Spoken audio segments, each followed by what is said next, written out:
this past weekend, I experienced a disappointment that really kind of got to me.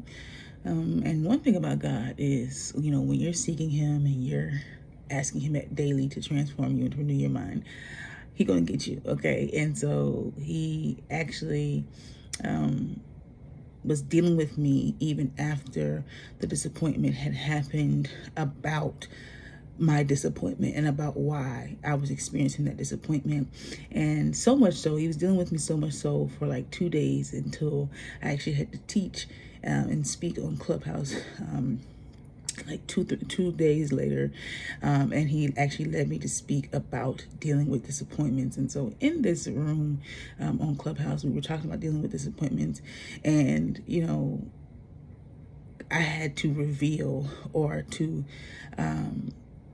say what God had pretty much been revealing, or He had already revealed to me about disappointments. But of course, that He, was pressing on me at that time to just keep remembering, because we can experience a lot of different disappointments in our lives. And one of the things that, with disappointments, we can experience small disappointments. We can experience disappointments in certain areas of our lives. But one of the, I'd say most challenging kinds of disappointments to deal with is the disappointments that you feel from others, that you feel from brothers, sisters, aunties, uncles, friends, whoever, when you feel disappointments that come from situations with them. And so that's what I experienced over the weekend, was a disappointment that came from, or that I had with people. And God was just dealing with me like, we need to work on this. We need to work on this. Like, you need to, I'm gonna need you to come out of that mind, and come out of your feelings about it, because I need you to remember what I said. And so He took me back, even before I spoke in the room that night. He took me back to remember what He had explained to me about disappointments. And this was a revelation that He gave me a long while ago, because when I was even in the world and just dealing with my trauma and trying to survive in the world, with abandonment and everything, and just dealing with people, I had an issue with disappointment a lot. I experienced a lot of disappointment anyways. And so at the time, I thought the disappointment was, because people are just not, people are just no good, we kind of form those things about people, of course, because of disappointments that we actually have. But God actually gave me a revelation one day that when it hit me, and when He said it to me, it just struck me so hard upside the head. It just struck me so hard, but so, like, in a good way, that it convicted me to the point of understanding and recognizing and realizing, not just where I was placing people at, but also where I was, or where I was trying to seek, or where I was trying to get what I needed, and how I was not trying to get it from Him. So He told me that, the disappointments that we have, a lot of the disappointments that we have come from our own expectations. It's our own expectations that produce these disappointments. It's our own expectations for people, our own expectations for situations and how they're supposed to turn out, and all these things. It's our own expectations that cause these disappointments, because what we do is we form up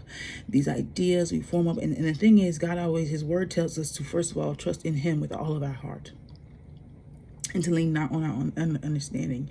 And when we do lean on our understanding, when we do lean on what our own minds can process, what we can think up, what we can imagine, what we can actually visualize, aside from what God says, it's easy for us to begin to put our trust in that.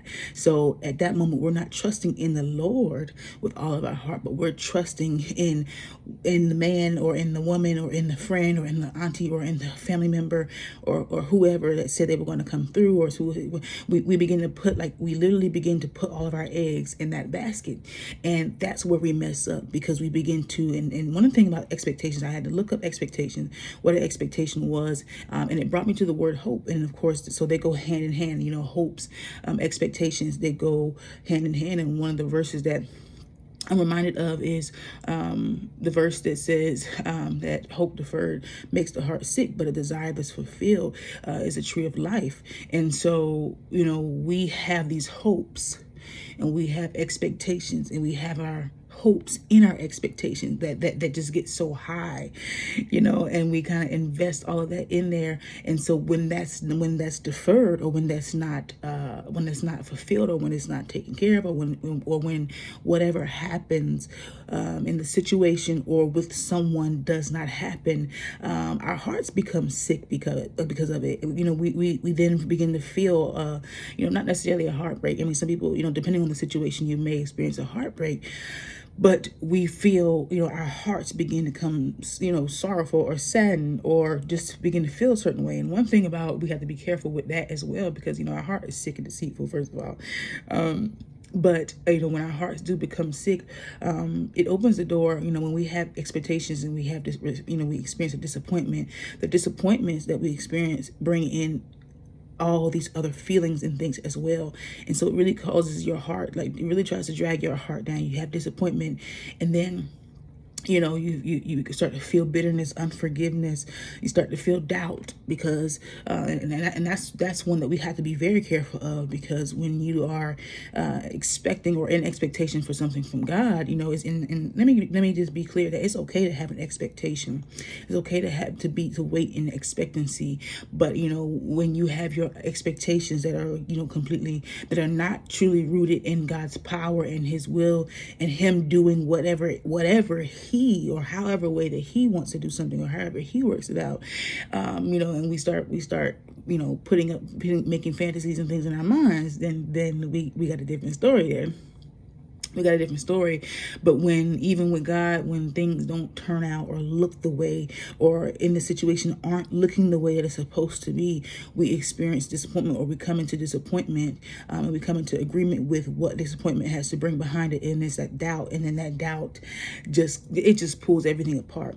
So we have to be careful with that anyways. But God was making it very clear to me and reminding me that it was my own expectations of what I was expecting, or at least what I was hoping for over the weekend, and who I was expecting to show up, who I was expecting to be in the room, or who I was expecting to acknowledge, or who I was expecting, it was even to the point where I noticed that my behavior, and not necessarily that I was just treating anyone bad or anything like that, but it was to the point where I was, there was pettiness.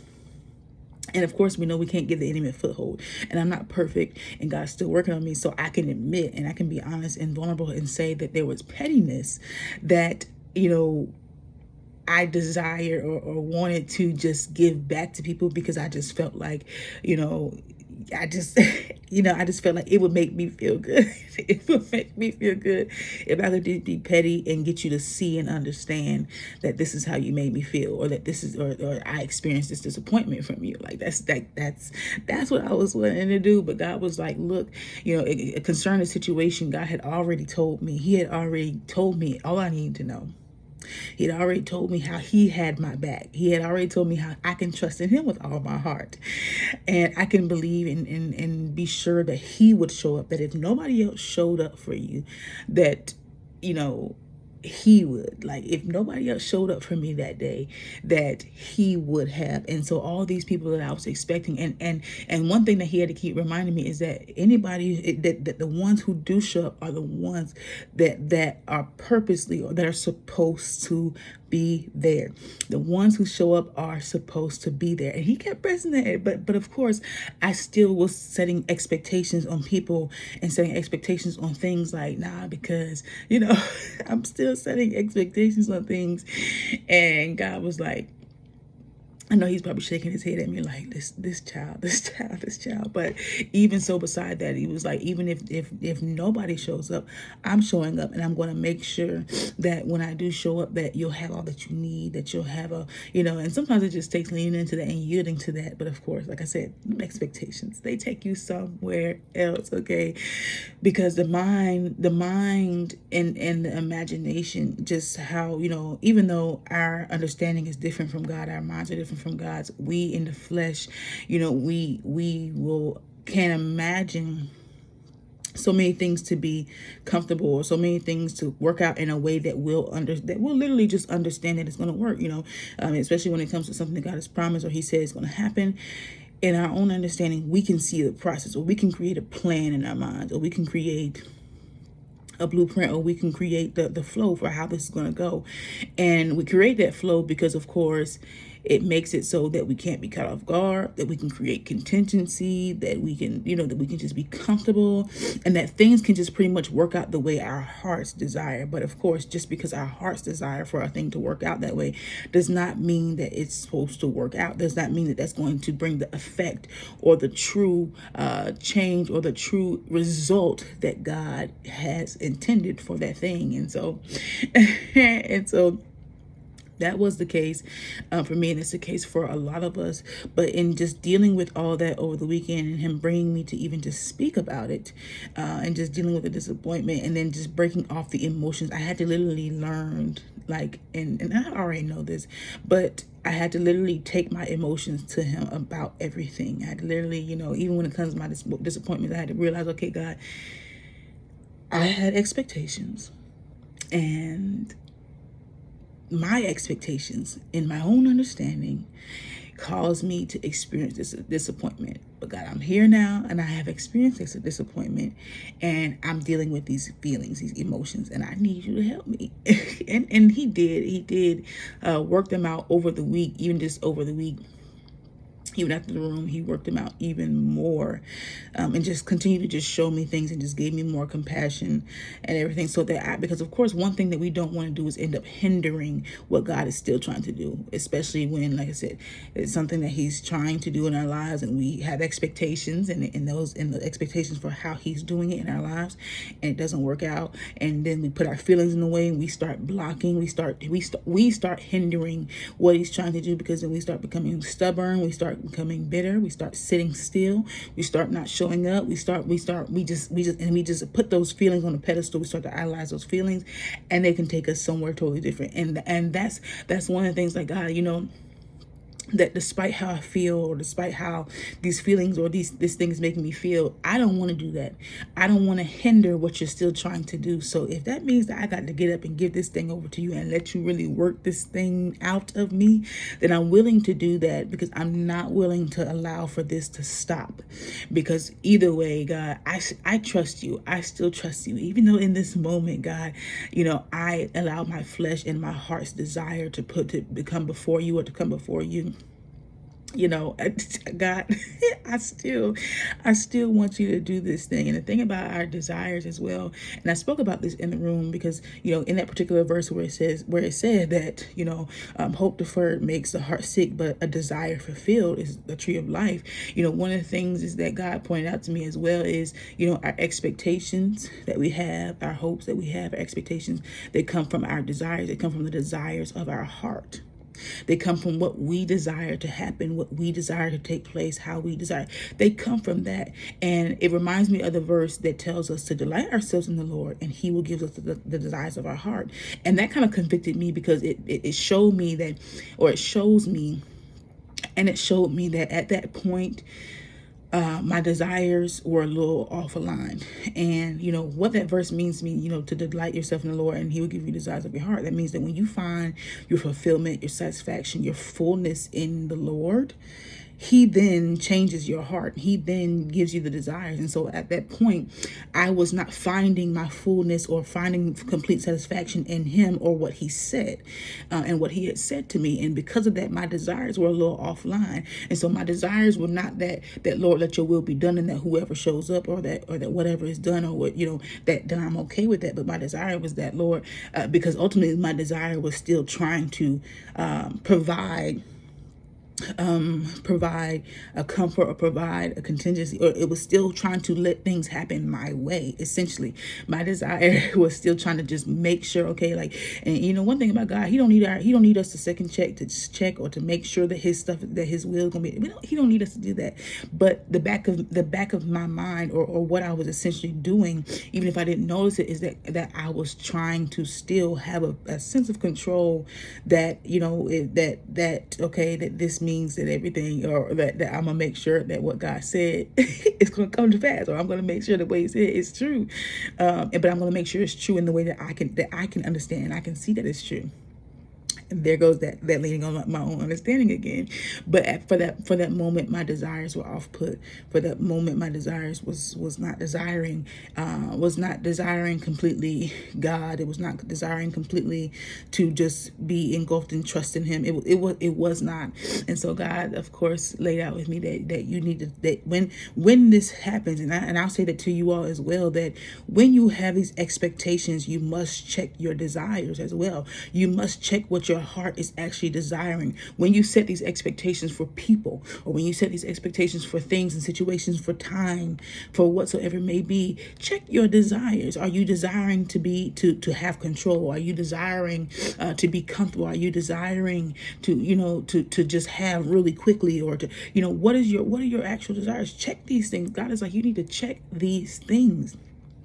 Check these things, because they're causing your expectations to go this way, and then they're causing your hopes to go down.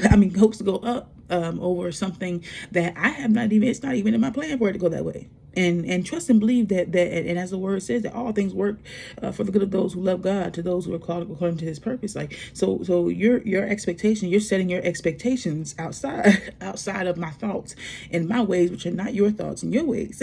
Okay, which means that I've seen this thing from the beginning, and as I've seen it, from point A all the way to point Z, but you have not. In your limited understanding, you have not seen this thing. And so it's working out, even though right now in this moment, it does not look like, this thing is happening or what I said is taking place, but it is. It very much is, because there's a whole bunch of, and one thing that we don't realize is that when things happen, when God causes things to happen or allows things to happen, and they don't line up with our expectations or what we think is supposed to be, I always remember that there are so many other factors that our minds are not accounting for, because a lot of times when it comes to our own change, we're only thinking of ourselves as well. When it comes to our own breakthroughs, we're only thinking of our own selves. We're not thinking about how these things will affect others, or how these things are supposed to affect others, or how it's supposed to reposition us, or how it's supposed to change certain things. We don't think about those things. We just think about, okay, whatever it takes to get it to me right now is what I need, or whatever it takes for this thing to work this right now. That's okay. Well, let's make it do what it do. But we don't consider the other factors, other things that go in, and the other things that are worked out. When it looks like it's not working out, there are things being worked out. When it looks like things are not working out, there are things being worked out, and you have to trust God, and you have to know, because if all things are working for the good of you, if all things are working for your good, then that means that even what looks like is evil, or even what looks like is bad, God is still working a good out of it, even if that good that's coming out of it is a change in you. We talk about all the time that we get in situations and we want God to change the situation. God, change the situation, change, get me out of this. And God is like, no, I got to change you in this first, and then I'm gonna pull you out of it. Because once you change, then this everything around you is gonna look totally different, and you're gonna be able to endure. The point of you going through these tests and these trials, the point of you going through these things, is to change something in you so that you can endure these things, so that my will can be done. I'm not going to pull you out of every situation just because you're uncomfortable. I'm not going to pull you out of every situation just because you're disappointed. I'm not going to pull you out of, no, there's some things that need to change in you, that need to be addressed in you, so that this situation does not defeat you, but that you become victorious in the situation. And that's how God works. And we have to yield to that. We have to understand that and accept that and be okay with that. But, the main thing that he had been dealing with me, or just brought me to even just share before on the platform on Clubhouse, is that, we got to check it. We got to be checking. Okay. Our own expectations are what bring us to these disappointments. Our own expectations. So we have to check our expectations. Our expectations should be in the power of God, and who He is, to do exceedingly abundantly above all that we could ever think or even ask him for, or should just, just our expectations should be in the fact that his thoughts are not our thoughts and his ways are not our ways. So he knows better. So however this works out, it's how he intends for it to work out, and that's a matter of faith as well. So we have to check those expectations. Okay. Check our faith, check our expectations big time. And when we check our expectations, check our hearts, because we need to check those desires as well, so that we don't find ourselves desiring something that's outside of God's will, or desiring something that's not aligned with God's desires, and that we don't purposely or put ourselves into these situations where we fall into the trap of disappointment, where we fall into those things. We place ourselves there. We place ourselves there. So you want to have your expectations. You want to have your expectations in your faith lined up together in God and who He is. Period. Because that'll never change. There's one thing you can trust that'll never change. God will never change. His word will never fail. He will never lie to you. His promise will always be fulfilled. Period. And that's where your expectation should be at, and your desire needs to be lined up with whatever that looks like. God, that's what I desire. That's what and God, if my heart not there, then get me there. If there's something blocking that, if it's pride, then God, I need you to remove the pride. Okay. If there's fear, I need the fear gone, because my desires need to be with yours, so that I can truly endure this thing and take this thing on without worrying about falling into my own or putting myself into a place of disappointment. And if I do get myself into a place of disappointment, God, I know how to get back, because I know how to go back and recheck my expectations and recheck my heart and recheck these desires and recheck this and go over this and get myself back lined up with you. So I just want to share that with you guys, because it's really something that's just been blessing me all week, and it's a lesson to take and to learn and to know every day, because like I said, we experience all types of disappointments, small, big, daily. We experience all types. And so it's just something that we have to keep in our mind and keep in our hearts, so that we can avoid these things. We can avoid putting ourselves in these situations, and avoid allowing the enemy to be able to have a foothold when this happens, or if this happens. We can also be able to combat and to recognize and to acknowledge and to be able to shut that door in his face.